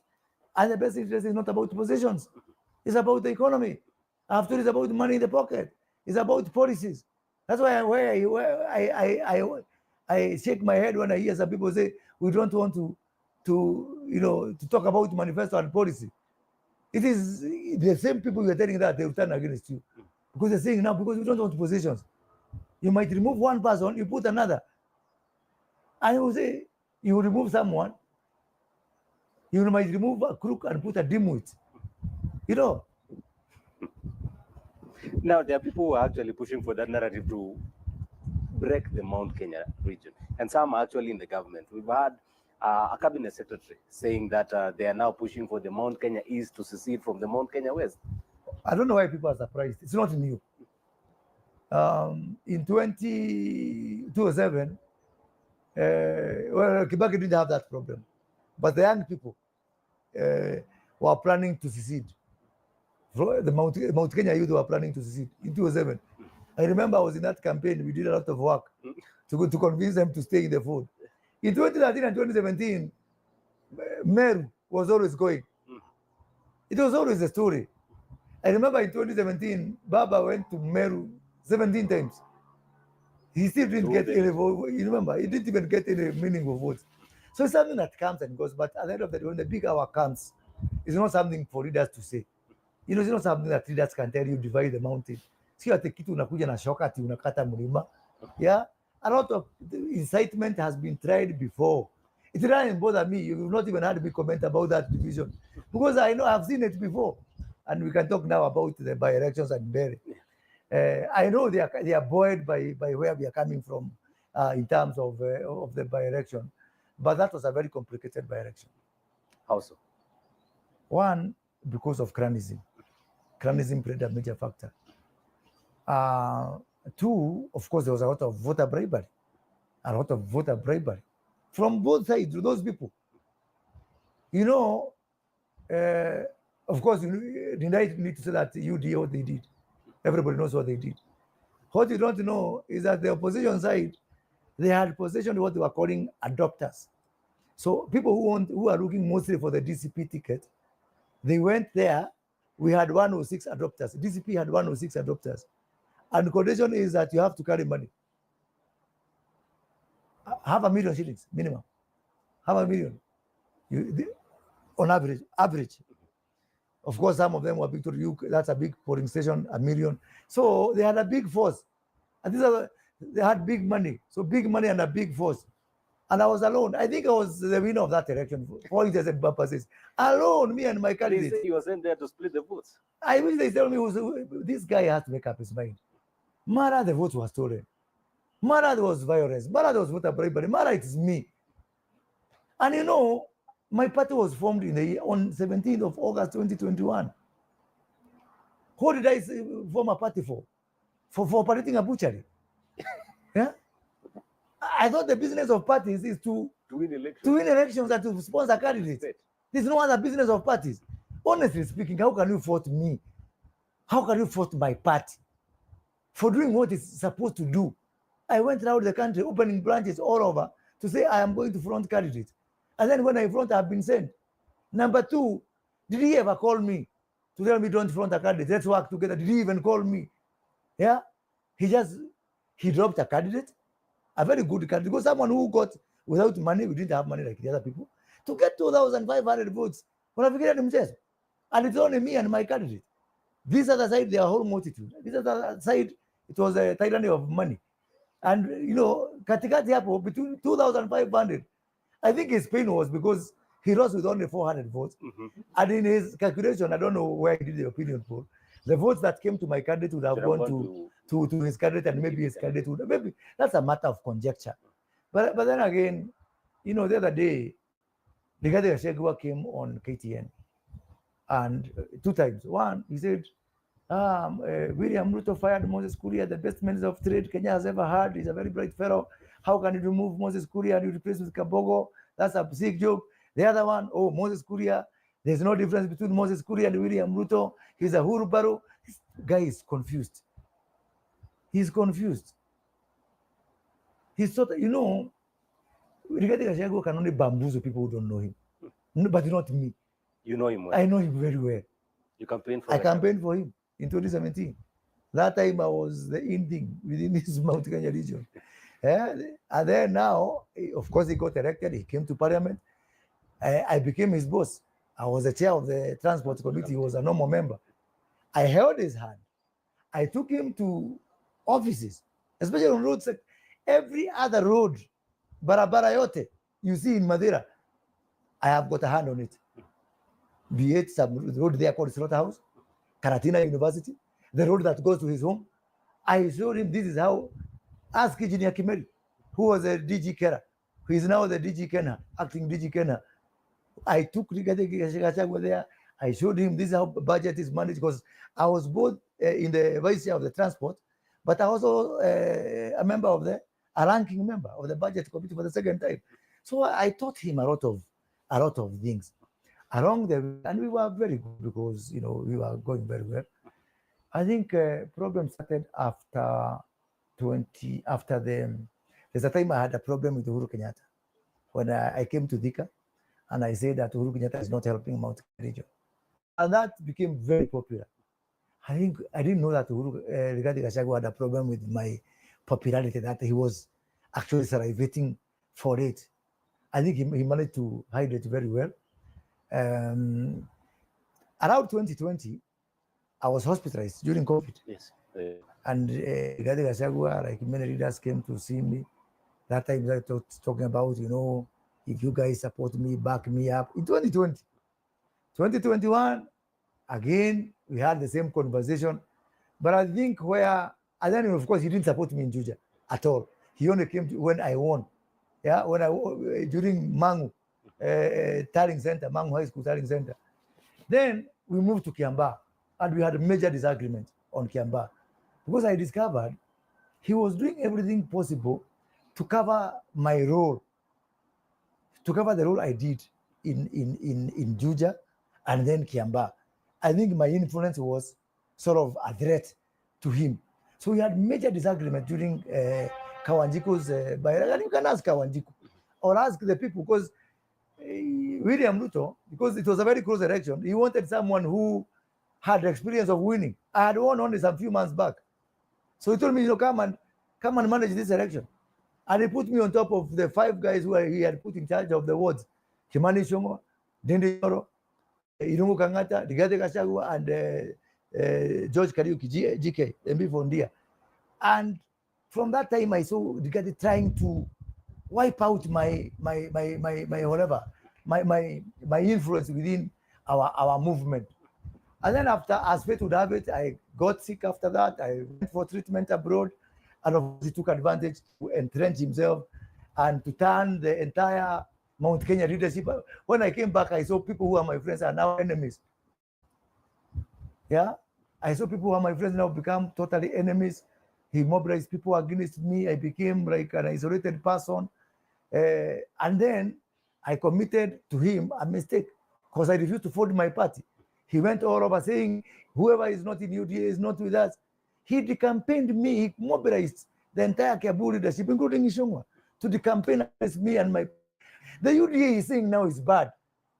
He made me suffer because of it. And me, God forbid, I will never be a double-speak person. He went decampaigning against me because I have a party. Kabogo, Kiunjuri, Madarua, we had parties within the mountain. And he said, the party is on the UDA. I said, no. I remember even I told William Ruto, we are friends and we are very good friends, but we remain friends. But on the issue of the party, I beg to differ. I think the best sustainable friendship is, let's go, organize our region, come with the party, organize your region, come with the party. The kind of strong bond you had with Uhuru Kenyatta, URP-TNA, is what we need to have sustainable friendship where people respect each other and they respect the range. The person who was the key person in fighting against me just because of the party was Rigathi Gachagua. Anyway, as fate would have it, we said, anyway, we have to win an election. So we found a way of working together because we have to. For us, William Ruto winning 2022 was a matter of life and death. It was existential because we had burned the bridges with Uhuru Kenyatta. Now comes cabinet formation. So we met at White Sands in Mombasa in the morning. We had a breakfast meeting. We had agreed to meet. How are we forming this government that we worked hard to look for? He told me, you know, maneno yako ni ngumu. I said, why? William Ruto has said the best he can give you is an advisor. I have tried to convince him to make you a cabinet minister, but he made an namna hiyo. So me, I gave up. See, I gave up to faith. What can you do? So I said, if William Ruto want to betray me, and people are against Rigathi Gachagua was selection as a running mate. So what people don't know is that age, more than any other factor, was the reason William Ruto picked Rigathi Gachagua. It was purely age. That he wanted someone to make Kikuyus relax. Amechukua not a kijana, but what Kikuyus call mudhuri. You know, mzee wa boma. That was the most compelling factor for William, not all those other factors. If it was campaigning, Jirongos and I could campaign better. We could. Jirongos and I by nature was lethal because we knew the language of the crowd there, you know. So, be as it may, the cabinet was then named. And I was sitting there, like waiting to see who are those lucky people. And then my name is named as cabinet secretary, investment, trade, and industry. Then a few days later, I went and, you know, I had made some noise here and there. So I went to thank William, went to State House to thank William. Of course, now we are in the vetting period. So I went to see him, me and him. He told me, I told him, you know, Your Excellency, I want to thank you for this opportunity. To be honest, so he asked me, what are you expecting? I said, no. But I had been told that you refused. I said, by who? By Rigathi Gachagua. The one who was telling me not to appoint you. Huh? So he was telling William not to appoint me. And then he comes and tells me, he wanted me appointed. The one who was refusing was William. Huh? Anyway, I just said, if God puts you there, don't drive the car with a rear mirror. Here I am now, I'm a cabinet secretary. Mine is to do the best I can and to shame everyone by performing, which is exactly what I set out to do. You know, because I knew the deficit of trust that people like Rigathi had on me. I knew there was no way for me except to outperform everyone. Now we come to cabinet. My CEOs. I had 20 CEOs reporting to me. The ones who are directly reporting to the the one I appointed by my hand. Yeah. So he would call a CEO or a chairman. Mostly the chairman, either I'm the appointing authority or the president is appointing authority. So one time, it was Easter of 2023, he called the chairman, the then chairman, a guy called Jeremiah Kinyua, chairman of KEBS, and he found the CEO sitting there, and he gave him addressing down.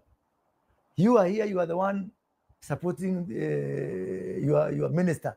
He's going all that time. The president had appointed me as a special envoy to meet 15 presidents.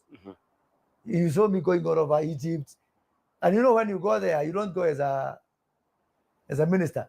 When you go as a presidential envoy, you are received by state protocol. You are president. Yes. When I go to Uganda, I am equal to Museveni. It's the only time I acted for 1 month as a president. You know, when I go to Egypt, I'm equal to President Sisi. So I think it was not going very well with the Rigathi Gachagua. So he called he found out that my logistics were being organized by one of my parastatals, Kenya Bureau of Standards. And he called them and gave them a dressing down. So this guy, whom he later removed, he told me, I'm going to remove you, which he did. He carried out his threat. He removed this guy after only 4 months as the chairman of KEBS, after warning him. And he told him, look, if you don't stop supporting, facilitating Moses Kuria, he's going all over the country, lounging, I don't know, industrial park. He's going all over Africa, pretending to be a fellow president to the other president. He made my life impossible. And all I was trying to do is to work for my country. Your removal from cabinet. My removal from cabinet. He had a hand in it. How? He had a hand in it. He had a hand in it. When they sat down, when they reconstituting parliament, cabinet, he told William Ruto, anybody else from the mountain except him. Can I give you the proof? He went around the mountain after that, after the reshuffle, after the cabinet was dissolved. I was dropped, and then new people came in. And then he said, Mount Kenya, we got exactly the same number of positions that we had before, and I'm satisfied. It's on record. You guys in the media, you know that. Meaning, for me, it was not an issue. He didn't have an issue with me being removed because he had had in it. But anyway, let me not blame him because the constitution is very clear about the appointing authority. But you know, there are some dynamics and things that happen. I don't want to, I found my peace, Jeff. I don't want to look backwards. I'm not bitter. Then now, after a few months advisor, as an advisor to the president, I thought of, I am better off for my own conscience looking at these things from far, and I wanted to look at this country from, especially after Sabasaba. I went to the president, I told him, look, do you know I resigned on the 8th of July, one day after Sabasaba. I went to the president and we spent the whole day with him. I had a good time in State House. In the evening, I took him my resignation letter. I told him, when I ask government people, security people, because I have a very good name within the security sector.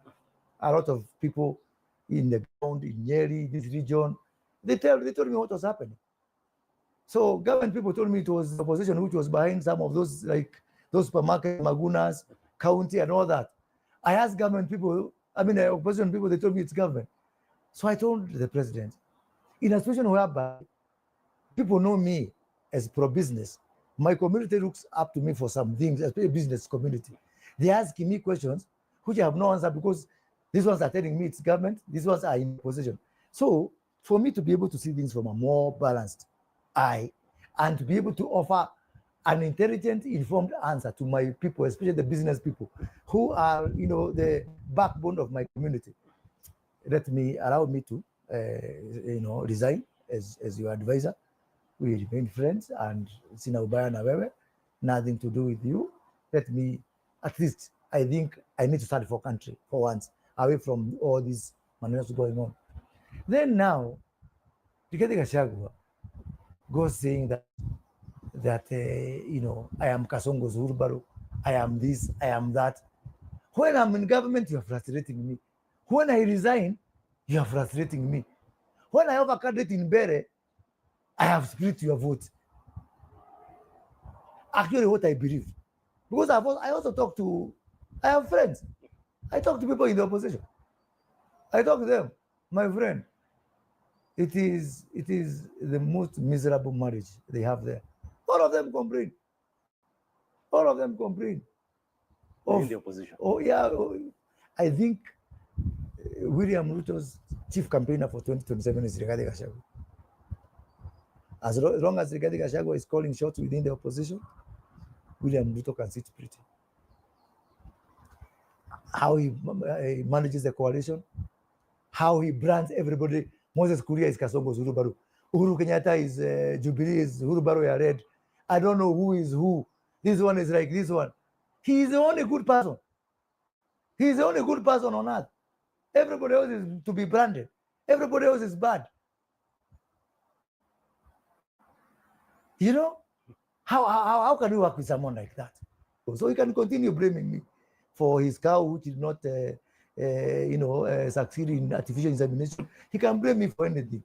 For me, I am at peace, and my people, I take solace from the fact that I can go to the public, and the public has no problem with me. I'll continue playing my role in making this society better in whatever way I can. As we wrap up, the broad-based union, ODM and UDA party, what do you make of it? To be honest with you, the broad-based has served its purpose. It has done good for this country. I remember on 26th of June 2024, the day after Gen Z, William Ruto called a few of us in the morning to see whether he will sign the finance bill or not. We are not many. We were myself, Didinyoro, Duare, Murkomen, Kidiki, very few people. Of course, Rigathi was not there because he was in Mombasa doing his own thing. And he asked us, do I sign or not sign? What I didn't know is that throughout the night, there was some other team which was there, which had concluded that he can sign the finance bill.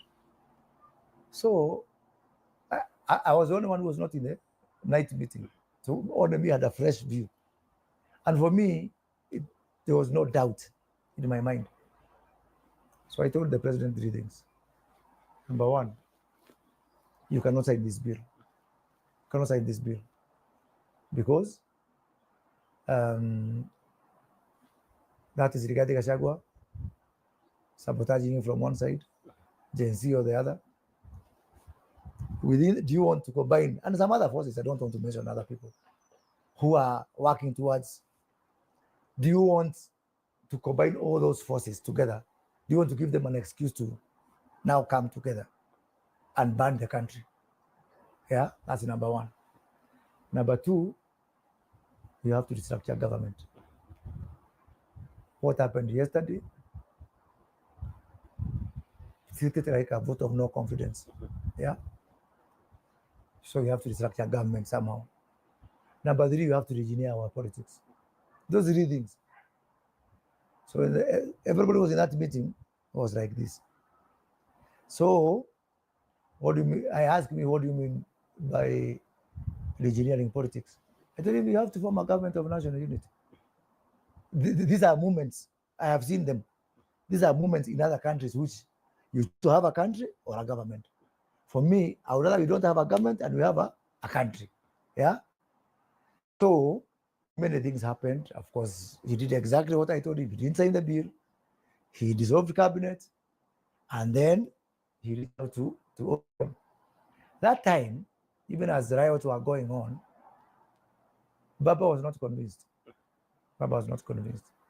But I was convinced. I was convinced. I remember that even Jirongos was so much vehemently opposed to me. No, we can't go to that direction. We bring in Baba now, think to government again. Desperate times calls for desperate measures. Yes. So, William asked me one question. Don't you think this unity government you're talking about may cost you even your seat, your cabinet seat? I told him, who is me compared to a country? I told him, what about those ministers? I hear they were running in the rivers. Was it in which country was it? It was a country where the ministers were running away from the crowds. I told him, maybe I'm safer. Maybe it's safer for me. Then he told me, He called me another time. So now to inform me he will not reappoint me to cabinet because of some dynamics. He asked me, now that you know that you will not be in cabinet, do you still support me on that line? I told him yes. And to prove it, he told me, you know, those are your people. You know them better. By the way, I can now tell the nation, way before broad-based, I used to have problems with William Ruto because of my closeness with Baba. Really? Not once. I remember one time we were planting trees, and we were told every minister pick 2 counties. My favorite counties to pick always was Kisumu and Siaya. You know, you will go back to record. I was one who was leading the tree planting in Kombewa in Kisumu, and Nini, you know, some place in Nyakach. No, in Nyakach. There was some forest there in Nyakach and in Siaya. And I remember he told me, Kwani, those are the only places you can plant trees. I suffered. I remember when I was launching the industrial park in Siaya, in Alego, I had huge problems because I was supposed to say, no, don't go there. First of all, go to Mount Kenya or Rift Valley because our base will start making noise. Yeah. So, I hope you are good. Yeah, it's okay. It's okay. So, I had problems because for me, I was broad-based from day one. I'm not hiding. I was broad-based from day one because of shares thing. Actually, other than my friendship with Baba, that shares thing moved me because I was saying, now, how will my community explain itself one day? Yeah? Because this is reckless. I saw this is reckless. It will cost us one day. So I thought, because me, I'm also from Mount Kenya, and I fairly senior person, let me go to those people who are being affected by the shares thing, try to do things, launching industrial parks, doing things, at least to balance it off. So I told the president, I will help you. He told me Baba is not convinced, totally. So I told him I will convince him. Pick my phone, ask Opio and I told Opio and you guys cannot fail to come to government. Opio and I asked me, and we want to ask him. But I hope Moses will be there. We don't trust those people. You in that cabinet, you are the only one we trust. Now, if you not be there, who will be showing us the Opio and I called John Bud. You guys have to join government. I called Junet. Ask those 3 on phone. The 4th one I could not call on phone because of my respect. So I called youth leader, Toto Offer, Oburu Odinga. I called him. We said, let's have lunch. So we had lunch, the Serena. And I told him, you know, there comes a time that, you know, the country has to be really, you know, bigger than all of us. So me, I'm thinking, I have put my finger to where the country is. We need to stabilize the nation. At least we need to fight another day.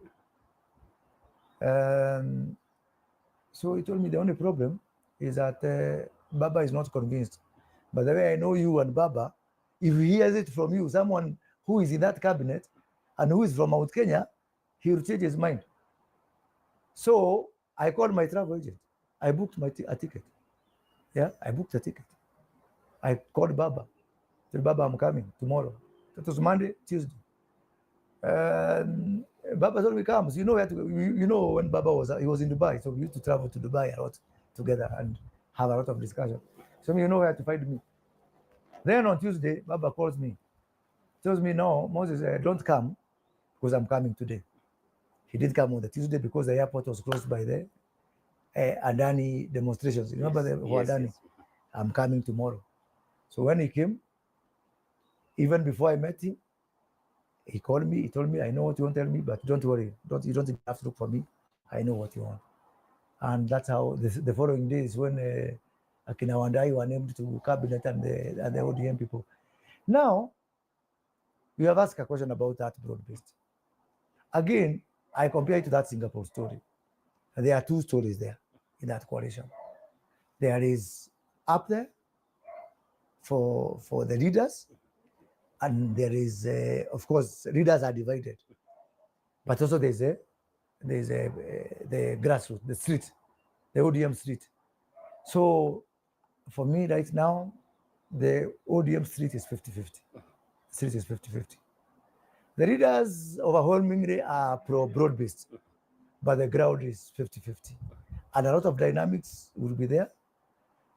in 2026. Next.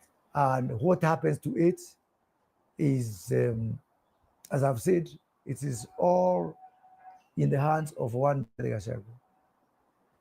Because there are some people who may not be very comfortable with broad-based, even within the broad-based strongholds. But when they draw the eye the other side and they find Rigathi Gachagua driving, calling the shots there, then that changes the whole dynamics. So let us watch. It's gonna be noisy, yeah. I don't want to say it's gonna be messy, yeah, but there'll be casualties. There'll be casualties within the broad-based. With the center hold, so many balls are up there in the air. We have got a party position. We also have communities. You see a lot of communities trying to make up their individual position, and you can see it. The biggest anxiety within ODM is coming from who? Osotsi, Sifuna, Western region. Amisi, Western region. You know, and ultimately it will be a game of the Western region. It will be a game of Western. So we are watching. We are watching on what happens here. Is it likely to affect the position of Professor Kithure Kindiki now that some of the leaders? Certainly. This is real politics. Do you want the truth or the cousin of the truth? The truth. Certainly. Certainly there's going to be casualties. And he is likely to be one of the casualties. Yes. Certainly. Because I mean, politics is like investment. You invest based on what? ROI, return on investment. So where is ROI? I mean, we can be cosmetic and we can be academic about it, but I think from where I sit, I could be wrong. It's my opinion. The president will make decision based on his investment, on his ROI, on where he perceives he's going to get higher value. Yeah. And that could mean picking somebody other than Professor Kithure Kindiki. It depends on also the constitution. You see the discussion we have started with Musalia Mudavadi.